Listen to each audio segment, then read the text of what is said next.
Is it restrained? Asked Instructor Vel, her translucent skin glinting under the corridor lights. Isaac Granger didn't look up from the tangled leash in his hands. She's not dangerous unless you're a squirrel or wearing socks with meat in them. Are any of you wearing meat socks? Vel's eye ridges twitched. We do not possess socks or meat. Then you're probably fine, Isaac replied, standing and giving the leash a gentle tug. The creature at the other end didn't budge. Instead, it stared up at the group of alien students with a gaze that could only be described as judgmental. It was large, nearly waist-high on Isaac, with a muscular frame, short black fur, and a wide, blocky head. Its ears were cropped, its eyes dark and calculating. Most unsettling of all was the way it sat perfectly still, observing everything as if it were preparing a tactical assessment of the room. "What species is it?" asked Student H.R.ish, his voice low and cautious. "She's a dog," Isaac said. "American bully." "Her name's Moxie," Instructor Vel's head tilted. "Is this creature a pet?" "Yeah," Isaac said. "She's my emotional support animal." There was a beat of silence. "Support?" H.R.ish asked. "It appears to be a combat organism." "She helps me with stress," Isaac replied. Another beat. "She helps you? With stress?" Vel repeated, as if trying to decode a hidden message. Isaac nodded. "Yeah, I was part of the Mars Dome collapse recovery team, lost some friends under the West Shelter. After that, I had trouble sleeping. The counselors recommended an ESA." H.R.ish backed up a step. "And you selected a genetically enhanced predator." "She's not genetically enhanced, she's just really well trained." "Watch." Isaac turned to Moxie. "Sit." Moxie blinked, then turned her head slightly and continued sitting exactly as before. "See?" Isaac grinned. "Perfect obedience." "Was she sitting before you gave the command?" asked Vel. "Well, yes, but the students murmured among themselves in their native warbling tones. One of them, a young male named Quarn, raised a hand. "Does it bite?" Isaac looked down at Moxie. "Only if you're aggressive. Or if you run. Or if you touch her tail the wrong way, but she's never bitten anyone in this building." Quarn's hand lowered slowly. Moxie suddenly stood and padded toward the nearest student, sniffing with loud snorts. The student froze, his tendrils locking in place. "She's just curious," Isaac said quickly.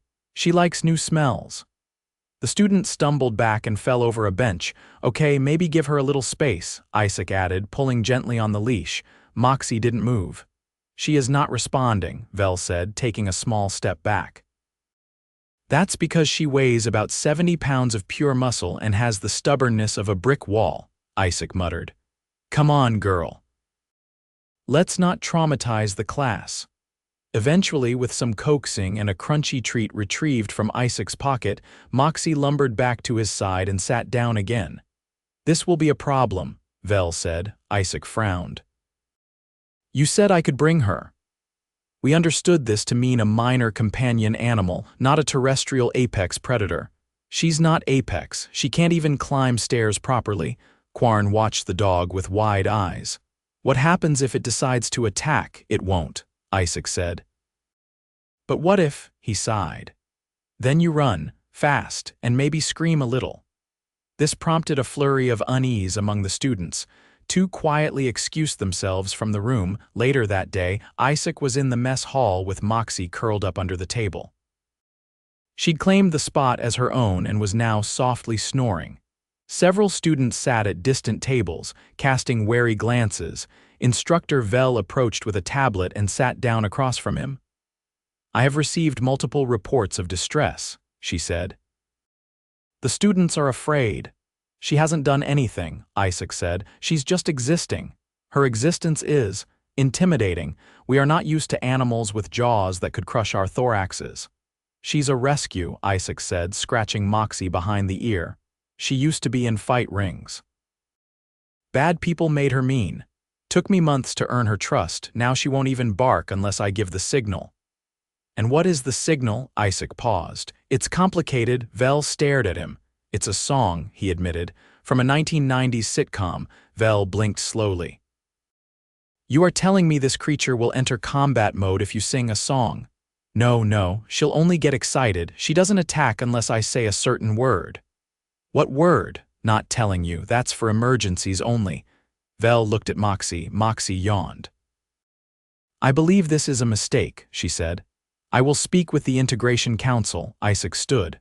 Look, I get it. She's scary, but she's all I've got. I don't sleep without her. I've tried. The meds don't work. The therapy helps, but not enough. She grounds me. Vel studied him.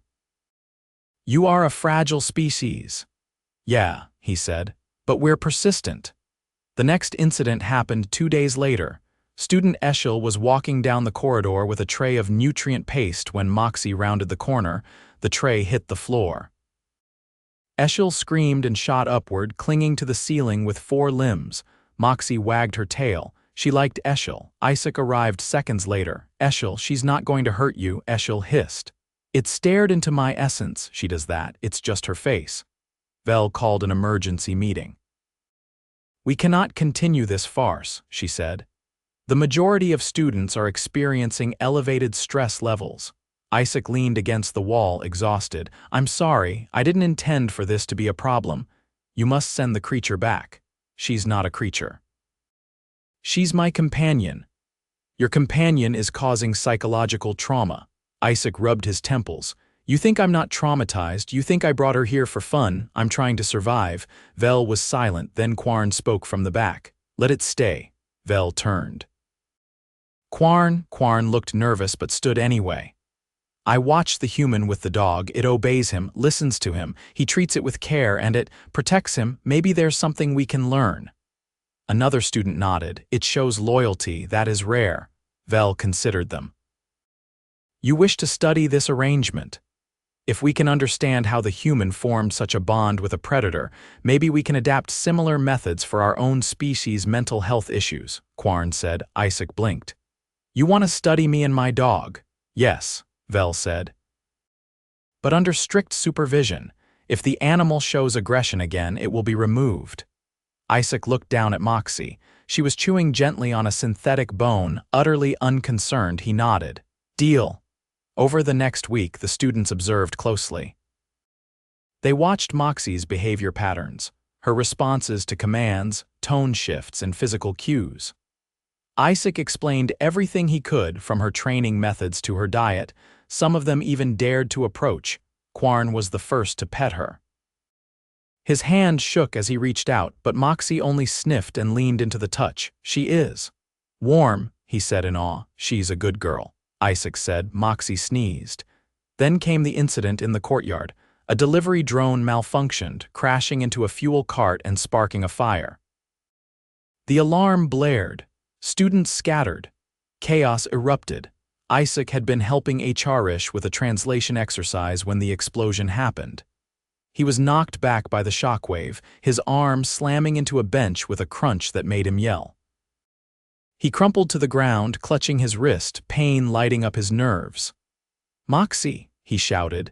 The dog was already moving. She darted through the smoke and found him, pressing her body against his side protectively. HRish hovered nearby, panicked. I think I broke my arm, Isaac gasped.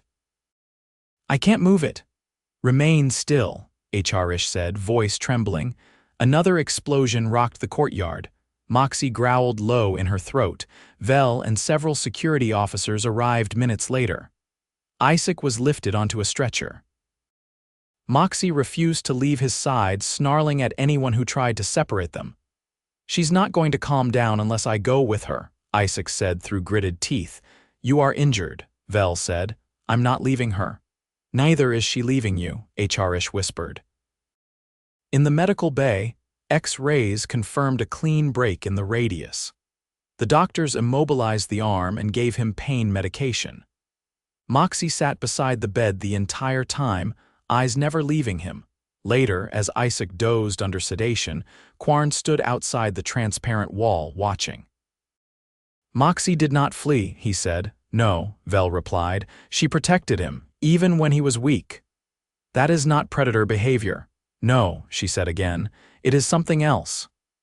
Isaac woke with a sharp ache in his forearm and the distinct sensation of hot breath against his cheek.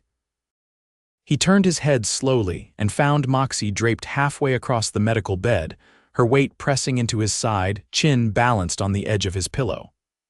Her eyes were open, alert, but calm. There was a faint humming from the overhead lights, and a sterile scent hung heavy in the air. A dull orange glow from the corridor panels told him it was early, probably just before morning cycle. He shifted carefully, bracing the casted arm. "You're not supposed to be up here." Moxie exhaled through her nose and blinked. Footsteps echoed from beyond the glass door. A tall, willowy figure entered, carrying a tray with a small sealed cup and a protein bar. Her skin was a pale violet, speckled faintly with green along the jawline. "You are not cleared to leave bed," she said. "You ignored 3 alerts." "I was asleep," Isaac said. "Kind of the point of pain meds." The nurse placed the tray on a folding table and slid it over the bed. She didn't make eye contact with Moxie. "I'm not hungry." "You will eat," she replied. "It is required for tissue mending." "Fine." He peeled back the wrapper with his good hand and bit into the bar. It tasted like chalk and something vaguely resembling peanuts. Moxie didn't move, but her ears twitched at the sound of chewing. The nurse tapped on a nearby tablet. "You have sustained a radial fracture with mild displacement. Bone weave was applied. Healing is estimated within 6 days, provided you adhere to rest protocols. No lifting, no sudden movements, and no stress, right?" "Correct. That might be tricky." "I work in a building full of aliens who think my dog is an assassin." She looked at him. "You are the only patient who has brought a terrestrial animal into the medical wing. She wouldn't stay outside. She will have to." Isaac looked down at Moxie, who was now licking her paw in slow, deliberate circles. "I'll try. But you might want to reinforce the door." She left without comment. By mid-morning, Isaac had convinced the medical staff to let him walk the perimeter of the convalescence wing. Moxie stayed glued to his side, eyes scanning every passing figure like she was running facial recognition. They passed a group of students clustered near a vending port. Conversations halted. One of them dropped a drink packet. Isaac didn't stop. "You all know she can smell fear, right?" he said over his shoulder. They scattered. He reached the end of the hallway where a bench overlooked the hydroponic courtyard, sat down carefully, and exhaled. Moxie sat beside him, tail thumping once. "Reckon you're more famous than I am now." The door at the far end of the hall hissed open. Quarn stepped through, carrying a folder and what looked like a thermal wrap. "I brought a compression sling," he said. "I read that humans benefit from joint support during bone healing." Isaac blinked. "You made me a sling?" "I fabricated it using elastic filament and pressure sensors. It adjusts based on motion." He took it, surprised by the texture, soft, almost like old military underweave. "Thanks," Isaac said. "That's actually really thoughtful." Quarn sat down beside him, careful to maintain a hand's width of space. "I wish to ask more about your coping mechanisms." "Emotional ones?" "Yes." Isaac shifted the sling into place and adjusted the strap. It tightened automatically, gently bracing his wrist. "Well, there's Moxie, and I run, or I used to before the arm. Helps me get out of my head. You engage in motion to escape thought." "Exactly. I find that perplexing. I find floating meditation pods terrifying, so I guess we're even." Quarn's eyes flicked toward Moxie. "She seems to observe constantly. She doesn't miss much. What if you were incapacitated beyond speech? How would she know what to do?" "She's trained to check my condition. If I stop breathing, she'll alert medical." Quarn tilted his head. "She can detect vital signs. Heart rate, respiration, blood sugar changes. She's got better sensors than half the infirmary." Moxie stood suddenly, ears angled forward. From the corridor came rapid footsteps. HRish skidded into view, panting. "There is a situation," he said. "In the lecture dome." Isaac stood too quickly and winced. "What kind of situation?" There was an unexpected environmental shift. Atmospheric controls failed. "Hazardous?" "For us, no, but several plants mutated. One has released spores that induce hallucinations." Isaac blinked. "That's new." "They are not dangerous, but the students exposed are disoriented. They cannot discern perception from reality." Moxie growled low at the word hallucinations. Isaac followed, jogging awkwardly with one arm cradled and Moxie pacing beside him. They reached the dome within minutes. The air inside shimmered faintly, a pale gold mist hanging low over the floor. Several students were wandering in dazed circles, murmuring to themselves. One was trying to have a conversation with a wall. Another was repeatedly tapping on a chair and whispering apologies. "Containment field's not working," Isaac asked. "It failed when the mist expanded," HR-ish said. "We believe the spores are reacting to heat signatures." "Great, so if we go in, we get loopy too, possibly." Isaac glanced down. Moxie stay, she didn't move. "I mean it." She stepped forward. Isaac sighed. "She's going to do what she wants." He stepped through the threshold with Moxie close behind. The air smelled faintly like citrus and something metallic. Almost instantly, the room tilted, his vision shimmered. The plants around the perimeter seemed to breathe. He focused on Moxie. She was unaffected, of course, he muttered. "You've eaten worse things off sidewalks." He moved carefully toward the nearest student, Trellin, he thought, who was swaying and humming. "Trellin," Isaac said. "You're hallucinating. You need to come with me." Trellin blinked. "You're a sentient spoon." Isaac grabbed his arm gently. "Sure, let's go with that." Moxie barked once loud and sharp. The sound reverberated off the dome walls. The other students froze. She barked again. They began to turn toward her. "Follow the dog," Isaac said. "She's real, I think." Moxie walked slowly toward the exit, her movement deliberate. One by one, the students trailed after her, murmuring. HR-ish was waiting with masks and neutralizing spray. As the students stepped through the archway, they were treated and guided to a recovery room. Isaac staggered out last, eyes watering. "Next time," he said, wiping his face, "I want hazard pay." Later that day, he sat in the observation lounge, sipping something warm and bitter. Quarn joined him again, carrying a small device. "I recorded the hallucination responses," he said. "I believe we can isolate the neuroactive compound. I'm glad you're excited. I still feel like I'm walking sideways." Moxie was unaffected, Quarn said. "Do you think her resistance is due to olfactory filtering?" "Probably. Or maybe she just doesn't care enough to hallucinate." Quarn tilted his head. "That would be a unique form of cognition." Isaac leaned back. "She's not like most dogs." "But I guess I'm not like most humans either." Quarn didn't respond immediately. Then he said, "When I first saw her, I believed she was a weapon. I feared her. You weren't alone. Now I believe she is a stabilizer." Isaac looked at Moxie, who had curled into a tight ball beneath the table. "She's more than that," he said. "She's the reason I got out of bed, literally sometimes. She's the net that catches me when my mind falls." Quarn was silent for a long moment. "I think," he said finally, "I would like to study the concept of trust next." Isaac nodded. "Start with her." "She's better at it than I am." Across the room, Moxie farted audibly, then sighed. Quarn recoiled. "What was that?" "Biology," Isaac said. "Unfiltered." Quarn took a step back. "I will study from a distance." "Smart." The lecture hall still smelled faintly of citrus and ozone, but the spores were long gone. 3 days had passed since the incident, and the medical wing had declared all affected students fully recovered. A few still flinched when they saw houseplints, but otherwise, things had returned to normal.